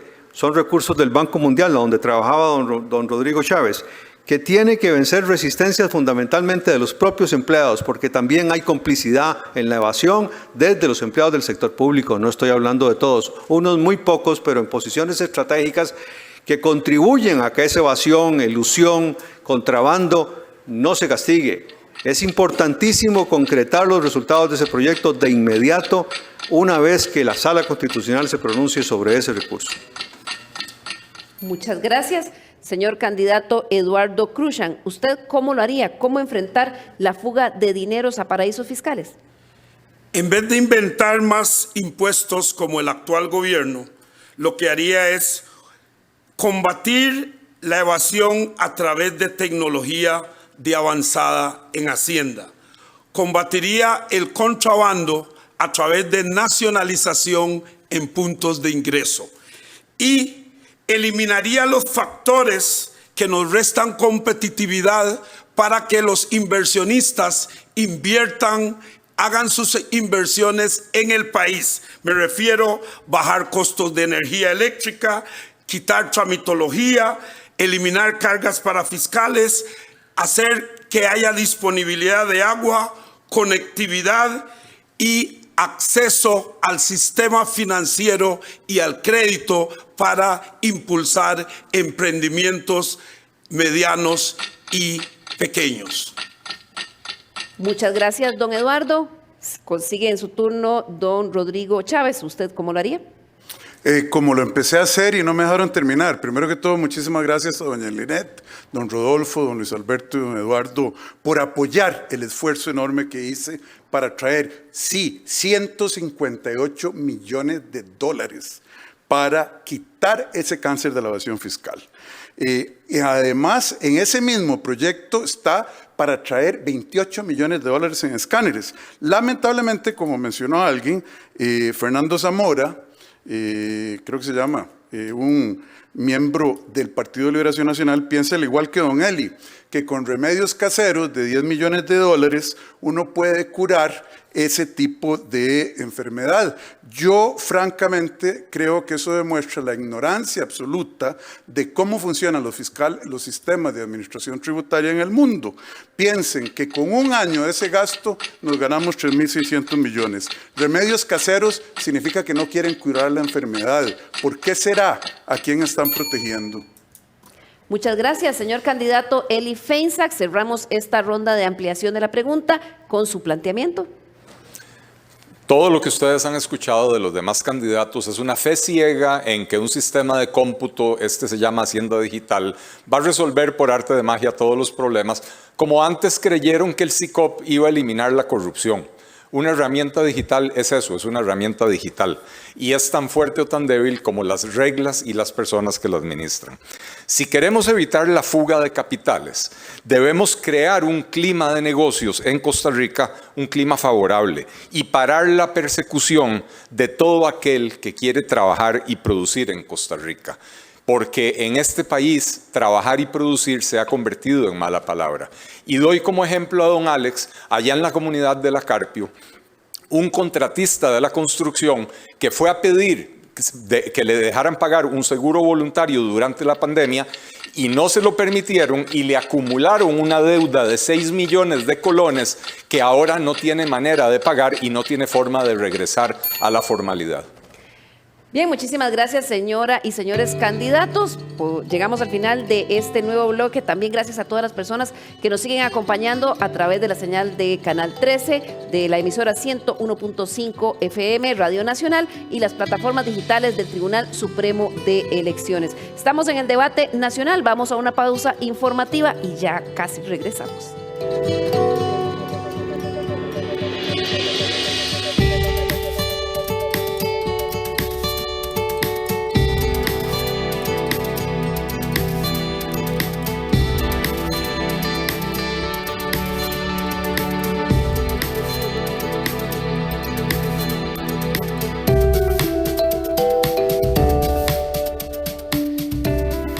Tengo la llave del portón, la llave de la casa y tengo la mejor llave de todas, la llave del voto. En Costa Rica entre todos decidimos. Por eso cuando votamos construimos democracia. Aquí cada voto cuenta y al gobierno llegarán las personas que elijamos. En estas elecciones votemos, porque somos un país donde libremente podemos participar en las grandes decisiones. El voto es la llave democrática para abrir nuevas oportunidades. Este 6 de febrero estará en sus manos. El Tribunal Supremo de Elecciones se lo garantiza. Esta noche, Marta y sus colegas cenan juntos. Hablan mucho sobre sus dolores de cuerpo y concluyen que Marta necesita un nuevo colchón. A la mañana siguiente, Marta despierta y revisa su celular, encontrando mucha publicidad de colchones en sus redes sociales. ¿Le ha pasado lo mismo que a Marta? No es coincidencia. Al igual que la mayoría, Marta escucha música, mira películas, hace transacciones bancarias y comparte fotos. Aunque parezca privado, todas estas acciones construyen nuestra huella digital. Información sobre dónde vivimos, qué lugares frecuentamos, cuáles son nuestros gustos y necesidades. Eso puede ocasionar que Marta ahorre o más bien gaste mucho dinero en un nuevo colchón. Pero ¿qué pasa si utilizan nuestra información para otra cosa?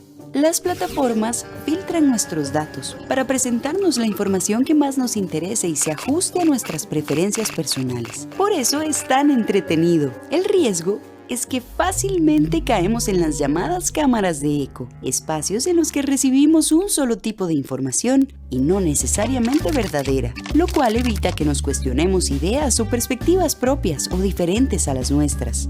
Esto tiene graves consecuencias, desde la manipulación y desinformación masiva en procesos electorales hasta campañas de odio, fraudes y estafas. Por esto, es importante que desafiemos la gran calculadora de datos en la que vivimos. Tendremos que cuestionar lo que compartimos y nos comparten, aprender técnicas para identificar noticias falsas y desinformaciones, así como cuidar los datos que revelamos. No será fácil. Al igual que Marta, nos gusta tirarnos en el colchón nuevo a revisar nuestras redes sociales sin pensar demasiado, pero en cuanto menos cuestionemos, más estaremos regalando nuestro tiempo, decisiones y dinero a diversas fuentes que manipulan nuestras realidades.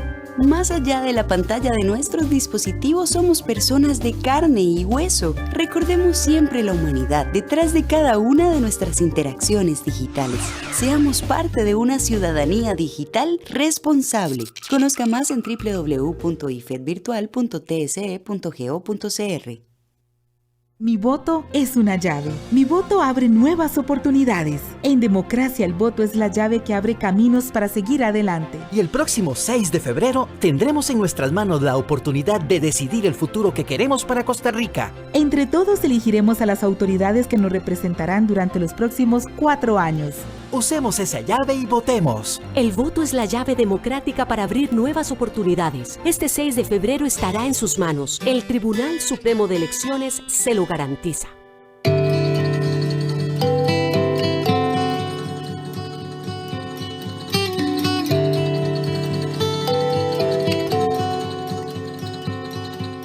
Volvemos en vivo desde aquí del auditorio del Tribunal Supremo de Elecciones. Gracias por acompañarnos en la segunda parte del debate nacional. Hoy es la segunda sesión. Iniciamos ayer con 6 candidatos, hoy nuevamente con 6 candidatos y llegamos ahora al último bloque de esta noche con una dinámica un poquito diferente.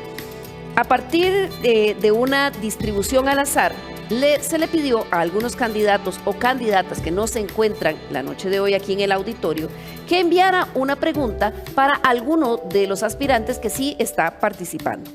Cada persona tendrá 2 minutos para responder esas preguntas. Yo voy a leerlas, voy a decir cuál candidato y a quién está dirigida.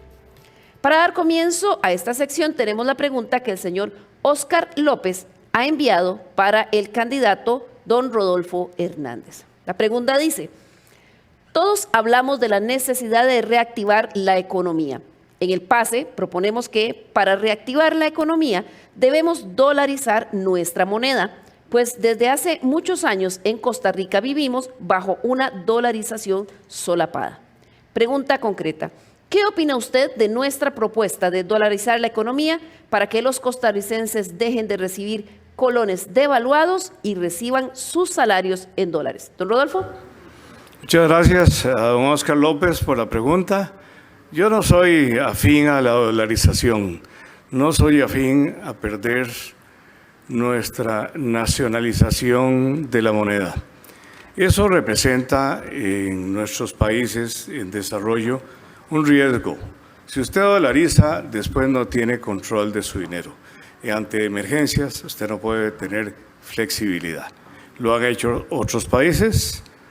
Yo revisé el caso de Ecuador, estando de estudiante del INCAE, y no fue tan exitoso, no ha sido tan exitoso como se esperaba.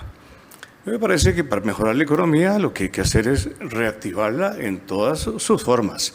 Y la reactivación no solo empieza diciendo que hay que disminuir trámites y que hay que poner sistemas informáticos, muy importante, y que hay que combatir la evasión y la elusión, que debemos dejar de ser un Estado proteccionista. No, la reactivación también empieza por la formación desde que nacen los niños. Es una formación en honradez.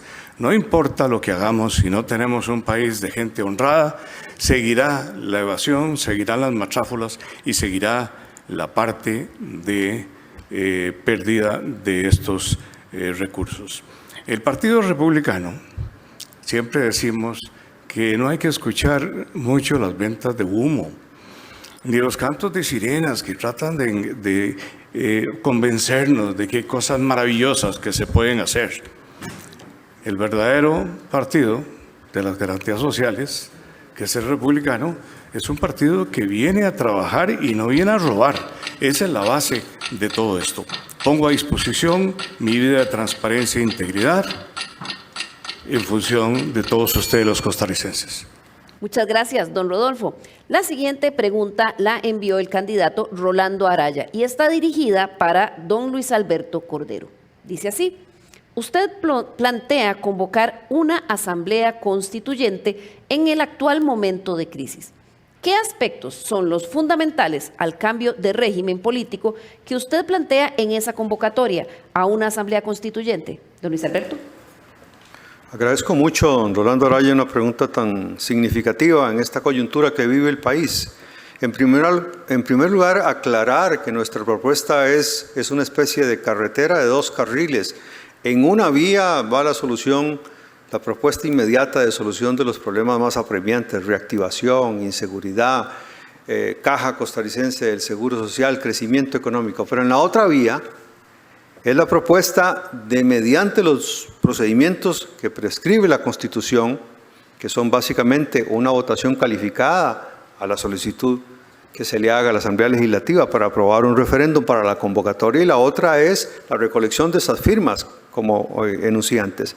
Pero la propuesta fundamentalmente es cambiar prácticamente todo lo que deba cambiarse, no es eliminar por completo la Constitución, porque nuestra Constitución de 1949, que además se pensó para el pasado, tiene una enorme cantidad de cosas que deben mantenerse.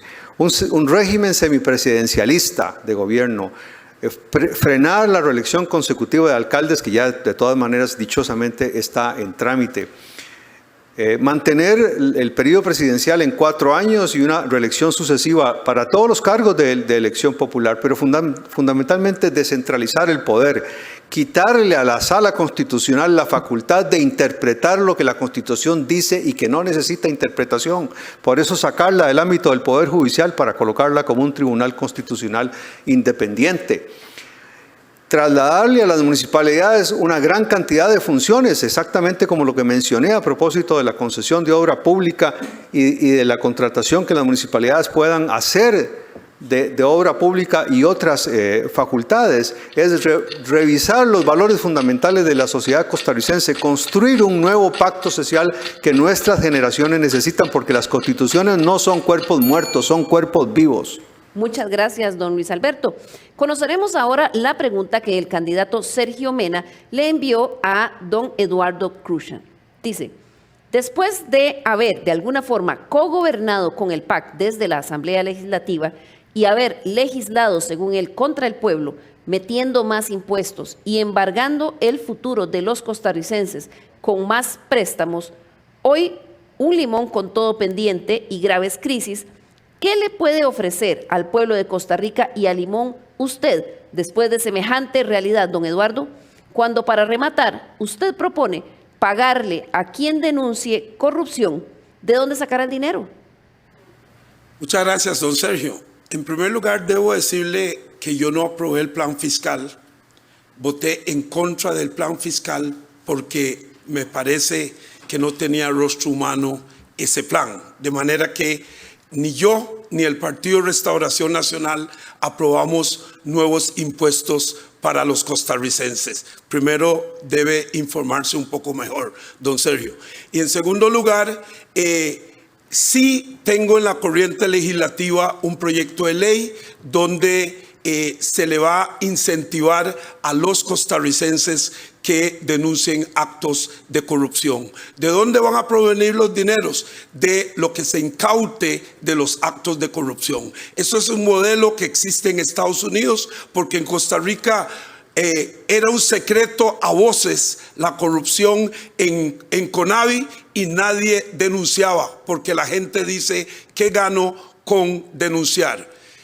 Por otro lado, en mi plan de gobierno hemos propuesto llevar a cabo un desarrollo integral e inclusivo en todos los rincones de este país, porque el desarrollo de este país se ha concentrado en el 4% del territorio nacional, abriendo una gran brecha entre la gran área metropolitana y la periferia de Costa Rica y la Costa Rica de las costas. Y somos una sola Costa Rica y un solo tipo de costarricenses. No existen costarricenses de primera ni de segunda, y necesitamos que el desarrollo llegue de mar a mar y de frontera a frontera para que todas las familias costarricenses en todo el territorio nacional puedan tener calidad de vida como lo tienen muchos de los que viven en la gran área metropolitana.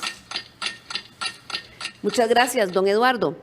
Seguidamente vamos a leer la pregunta que el candidato Roland Jiménez le envió al señor Rodrigo Chávez. Y dice: usted se ha vanagloriado de haber sido el cerebro de la eliminación de la pobreza en Malasia y Singapur. Específicamente, ¿qué piensa hacer en Costa Rica para eliminar la pobreza? Esta es la última pregunta, perdón. Sí, señor. Ok. Primero de todo, muchísimas gracias por la invitación. Yo creo que el problema de la pobreza es el mismo que tenemos con infraestructura, con conectividad, con APPs, con desigualdad del ingreso, con la falta de educación pública de calidad, con los problemas de la caja. Son problemas de gerencia, porque hablar bonito y decir frases aspiracionales no significa que se tenga la sabiduría y experticia técnica para saber cómo hacer las cosas, para saber qué funciona en el mundo, para saber cuáles son las broncas que uno se tiene que comer, porque todos esos ajustes llevan cambios y el cambio crea ganadores. Si es un cambio positivo, la inmensa mayoría de la ciudadanía, de los ciudadanos, y por tanto va a tener perdedores en los grupos élites que han controlado este país, han puesto y quitado presidentes y que financian a ciertos partidos políticos para perseguir sus intereses. Ahí hablo de las castas en el sector público, de los señores feudales y de los señores feudales, unos poquitos empresarios en el sector privado. Don Roland, la pobreza solo se puede eliminar de una manera: generando valor agregado, formando capital humano, que significa dar salud y educación para que un sector privado, productivo y no corrupto invierta, pueda contratar gente en actividades altamente productivas y pagarles salarios altos, como es el caso de Singapur, donde yo no trabajé, por cierto, donde de haber sido uno de los países más pobres del mundo, se convirtió en el más rico del mundo. Gracias. Muchas gracias, don Rodrigo. La siguiente pregunta fue elaborada por la señora candidata Marisela Morales y va dirigida a don Eli Feinsack. Dice: se habla mucho de lo mal que trabaja la FANAL y su posible venta. Curiosamente, no es solo por el guaro y su exitosa marca Cacique, sino por su importante producción de alcohol para uso médico, lo que claramente a muchos les interesa. Además, hemos visto como, y pone entre comillas, un mal negocio estatal, como por arte de magia se convierte en uno muy rentable al pasar a manos privadas. La pregunta concreta ¿es por esto que quieren vender la empresa o qué otras razones esgrime? Muchas gracias. La razón para vender FANAL es que en los últimos 4 años sus pérdidas, una empresa que tiene un monopolio en la producción de licor, sus pérdidas han representado el 90% del capital social del CNP, han perdido el 90% de ese capital social. Y por lo tanto, siendo así de mal administrada, no tiene ningún sentido seguir con esa ficción. La FANAL creó una escasez de alcohol durante la pandemia y es necesario abrir ese mercado para que los costarricenses tengamos opciones para escoger. Pero más importante que hablar de la FANAL, que realmente es una reforma minúscula, es que hablemos de cómo vamos a hacer para mover a Costa Rica hacia adelante. Necesitamos 3 ejes para recuperar la confianza de los costarricenses en nuestra economía, para generar empleo para esos 350,000 personas que hoy no lo tienen, para ese 1.300.000 personas que hoy están en condición de pobreza. Vamos a bajar los costos de producción y el costo de la vida. Vamos a reformar el Estado para poner al gobierno al servicio del ciudadano y no al revés como es hoy. Y vamos a promover una simplificación tributaria, eliminando y disminuyendo impuestos para quitarle esa carga tan pesada a los ciudadanos costarricenses que ya no aguantan más. Por eso los invito a votar por el Partido Liberal Progresista en las dos papeletas, en la presidencial y en la de diputados. La bandera naranja con la paloma blanca se la van a encontrar en la segunda fila de la papeleta presidencial. Atrevámonos al cambio para bien. Movamos juntos a Costa Rica. Muchas gracias, don Eli. Y llegamos ya a la última pregunta del segmento final del debate nacional de esta noche, la segunda entrega. Y es la pregunta que la candidata Natalia Díaz le hace a la candidata Linet Saborío. La pregunta es: Costa Rica está en un momento clave y necesita de líderes con posturas firmes y claras que puedan decidirse por un sí o por un no. ¿A qué se debe su falta de posiciones claras y concretas sobre los principales temas urgentes en el país? Doña Linet. Muchas gracias. Yo no soy una persona que no tenga posiciones claras, sino al contrario. Lo que pasa es que en ocasiones, y de eso sí disto mucho,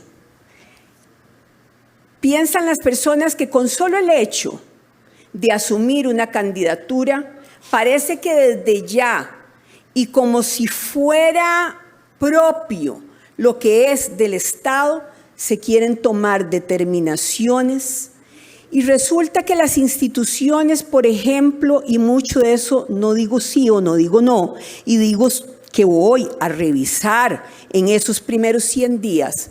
¿Por qué razón? No por falta de transparencia.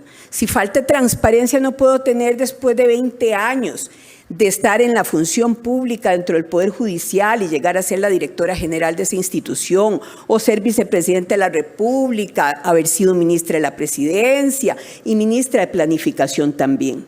Ahí aprendí precisamente que las cosas se hacen con seriedad, con formalidad, como corresponde además dentro de una democracia, planeando, planificando, proponiendo y que esas propuestas sean coherentes con la forma que se ha dicho que se quiere llevar gobierno.